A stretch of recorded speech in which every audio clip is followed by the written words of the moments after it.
Whenever we're designing a solution, we need to get into the hearts and minds of the people that we're designing for.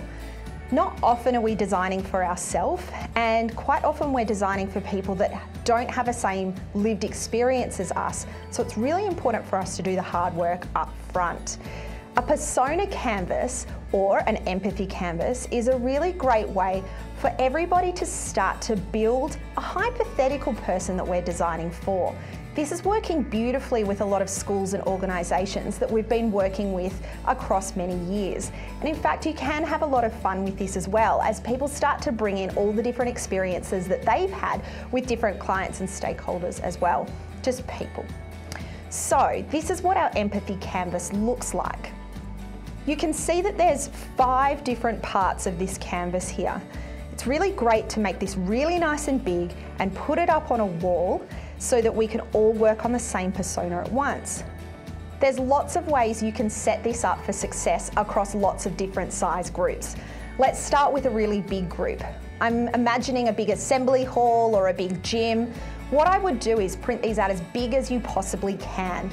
I would start by putting the human in the centre that you want people to focus on. So, for example, they might be an 89-year-old Nana who has 15 grandkids. You might give her a name. We're going to call her Nana Pearl. You could set that up in that circle part of the empathy canvas as many different ones as you wanted. So I've worked with big school teams and we've had a persona for a student, a persona for a teacher, a persona for a parent, a persona for a community member. You get the idea. You might set 20 minutes on a clock and get people to go around to as many of those different empathy canvas stations as possible, putting their post-it notes up. If you're working in a smaller group, it's really great again to put this up as big as you possibly can, maybe even project this onto a wall, get out our post-it notes, or maybe we've got somebody who's a scribe, and all of you put those ideas on together and start to build up that persona as a collective. Now, if you're working in a group where perhaps there's students, it's nice to get them to work in teams, and what I might even be tempted to do here is put a couple of those humans, put those slices of paper up and get them to come and choose those out of a jar and then complete the empathy canvas. They can do that individually, in pairs, in small groups. There's lots of ways that you can set this up. It's a really nice activity for a lot of different outcomes. So let me work you through the empathy canvas. There's lots and lots of ways that you can draw this up. There's lots of them out there. And in fact, we've used this with lots of different groups. But basically, there's 5 different parts to the empathy canvas. Who is the human? I like to give them a name. I think it personalizes it a little bit more, and you start to really take a walk in the shoes of somebody that's got a bit of a groovy name and you start to know them a little bit more. We then go into square 2. What do they say about their situation? How do they describe things?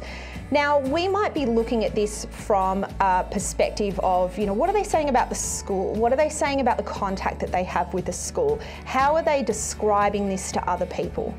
We then look at what do they do? How do they act in certain situations? This might be their modes of communication, the way that they respond in an emotional way. How do they behave towards others? What do we see them doing tangibly in their actions?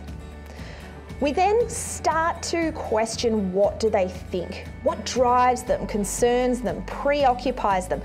What are their fears? Those sorts of things. These sorts of things around, maybe they've got different political aspirations or mindsets, the kinds of things that you can identify with them in terms of what they think and they value. And finally, what do they feel? Hopes, dreams, worries, motivations, maybe some of the fears come in here as well. We've got 5 different squares here. You'll find once you've really secured that who is your human. So either the groups are doing this alone, or perhaps you as the facilitator have already pre-filled that circle of who is your human, and we allow people to go around and around and around and fill those boxes in as much detail as possible. This is something that you'll come back and forth to, a little bit of a North Star that you will come and check in with as you are going through a design process.